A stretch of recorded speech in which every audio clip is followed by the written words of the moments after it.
Ô prophète, quand vous répudiez les femmes, répudiez-les conformément à leur période d'attente prescrite. Et comptez la période, et craignez Allah votre Seigneur. Ne les faites pas sortir de leur maison, et qu'elles n'en sortent pas, à moins qu'elles n'aient commis une turpitude prouvée. Telles sont les lois d'Allah. Quiconque cependant transgresse les lois d'Allah se fait du tort à lui-même. Tu ne sais pas si d'ici là, Allah ne suscitera pas quelque chose de nouveau. Puis, quand elles atteignent le terme prescrit, retenez-les de façon convenable, ou séparez-vous d'elles de façon convenable, et prenez 2 hommes intègres parmi vous comme témoins, et acquittez-vous du témoignage envers Allah.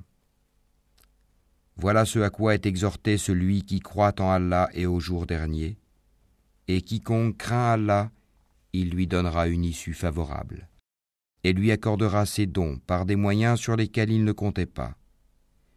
Et quiconque place sa confiance en Allah, Allah lui suffit. Allah atteint ce qu'il se propose, et Allah a assigné une mesure à chaque chose. Si vous avez des doutes à propos de la période d'attente de vos femmes qui n'espèrent plus avoir de règles, leur délai est de 3 mois. De même pour celles qui n'ont pas encore de règles. Et quant à celles qui sont enceintes, leur période d'attente se terminera à leur accouchement. Quiconque craint Allah, cependant, il lui facilite les choses. Tel est le commandement d'Allah qu'il a fait descendre vers vous. Quiconque craint Allah, cependant, il lui efface ses fautes et lui accorde une grosse récompense. Et faites que ces femmes habitent où vous habitez et suivant vos moyens. Et ne cherchez pas à leur nuire en les contraignant à vivre à l'étroit. Et si elles sont enceintes, pourvoyez à leurs besoins jusqu'à ce qu'elles aient accouché. Puis, si elles allaitent l'enfant né de vous, donnez-leur leur salaire, et concertez-vous à ce sujet de façon convenable.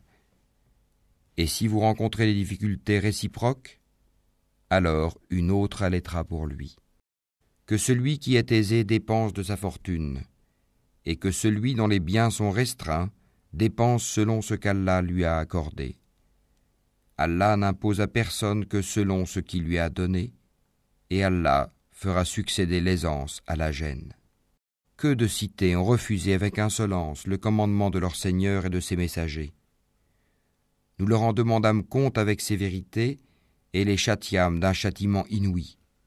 Elles goûtèrent donc la conséquence de leur comportement, et le résultat final de leurs actions fut leur perdition. Allah a préparé pour eux un dur châtiment. Craignez Allah donc, ô vous qui êtes doués d'intelligence, vous qui avez la foi. Certes, Allah a fait descendre vers vous un rappel, un messager qui vous récite les versets d'Allah comme preuve claire, afin de faire sortir ceux qui croient et accomplissent les bonnes œuvres des ténèbres à la lumière. Et quiconque croit en Allah et fait le bien, il le fait entrer au jardin sous lesquels coulent les ruisseaux, pour y demeurer éternellement. Allah lui a fait une belle attribution. Allah qui a créé 7 cieux et autant de terres.